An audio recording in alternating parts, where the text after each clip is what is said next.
experience, what are some common misperceptions or that you've encountered regarding like breast cancer? The most So common. I would say one of the things is really around imaging. So individuals are very hesitant to get mammograms because they feel like the radiation from the mammogram can cause cancer. And so that's one huge myth that's out. Mm-hmm. Other myths is that you can't get cancer if you don't have someone in your family that has it. And Mm. so really, just there are individuals who are sometimes diagnosed that have no family history and, sometimes risk factors that we can't really identify. The other thing too is that men, and it's not really a myth, but like really that our men should also be getting examined and checking their breasts as well. Like Beyonce's dad was diagnosed a few years back. And so that's one of the other ones as well. I'm Yeah, happy I was you mentioned gonna that. ask Oh, that go too. ahead. Oh yeah, about men. How common, like men in comparison to women, how common would you say that is that men are diagnosed with breast cancer in comparison to women?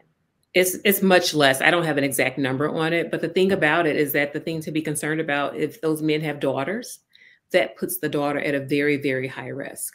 Oh, wow. And Mm, so, but I don't have a percentage. But women, if we live to be 70, 1 in 8 of us will develop breast cancer. mm.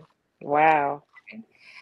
All right, thank you for answering that. I actually was telling one of my coworkers today about the show, and he's like, "Well, and have them mention that men get breast cancer too." And Absolutely. Richard Roundtree, Shaft for our yeah, older people that may be watching. Yeah, yeah. definitely. One stat that I came across was about 1 in 1,000. But you guys go and do your due diligence with that, because I did a quick Google search. It does say, according to the American Cancer Society, breast cancer is rare in men. Less than 1% of all breast cancer occurs in men. So less than 1% of all breast cancer occurs in men, but it's still very possible, right? And so anyway, so I just wanted to ask that.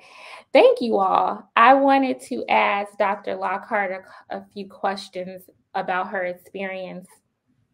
How did this affect other aspects of your life, like work and your dating life, your social life? Um, Dating. I didn't. I wasn't dating much. I was like dating someone off and on at the time. So that didn't, I mean, because that person had been in my life for a while. So that was not changed much. I think work, it got actually more, it was helpful. Like I wanted to go to work. I think I took like a day off. Now,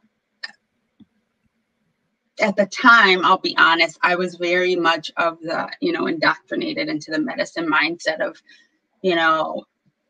don't take a break, don't look like weak, and so I actually used to be very proud and, brag about how I only used a week of vacation for my first lumpectomy and a week for my second lumpectomy. And I would, go and get radiation before clinic, or if I was on call, that means you slept in the hospital for, it was my second year when I was doing radiation. So you were in the hospital 30 something hours, and I would wake up early, go get radiation, go back and round on the babies I was seeing, and, and finish the day.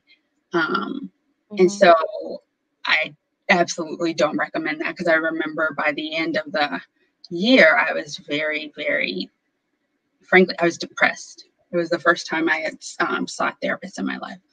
And my doctor actually noticed it.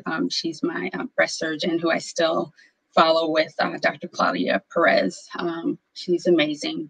I started with her at Rush and at Loyola, and she's now at Rush. And she was like, I'm worried about you, because I was like really concerned about how everything looked. And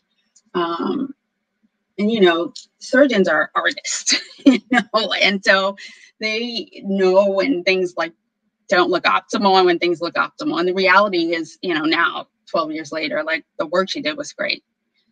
But I was just like, so, it just was really having a hard time with like how this happened to me.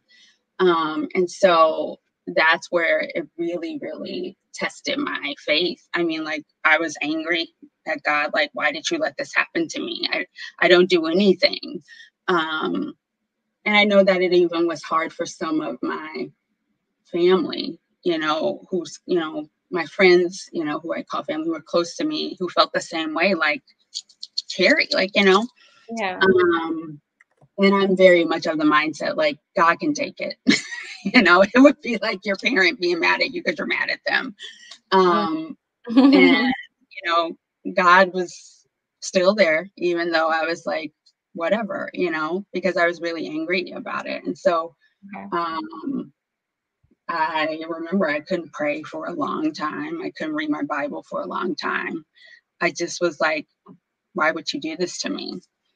And then I had a friend who reached out to me, and his cousin had been diagnosed with breast cancer. I remember feeling very much like I didn't know any young Black women who were diagnosed, who could be my confidant. And there was Why Me was a big at the time. They subsequently got defunded, or didn't have money, and they disbanded. But that was my only kind of lifeline. It was a website and a message board, and any time of night you go there and there was someone, because it was around the world. And so I would really communicate with them a lot, especially in the early days when I was having a tough time.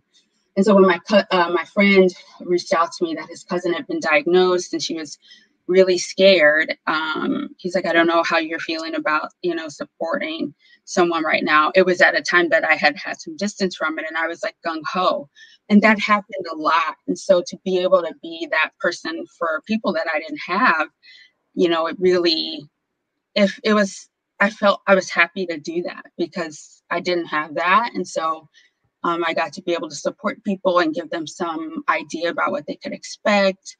And, again, I would never choose this off a shelf, but because I had it, it gave me an opportunity to, help guide people through it who, didn't have anybody. And so it was tough. It was really tough. And I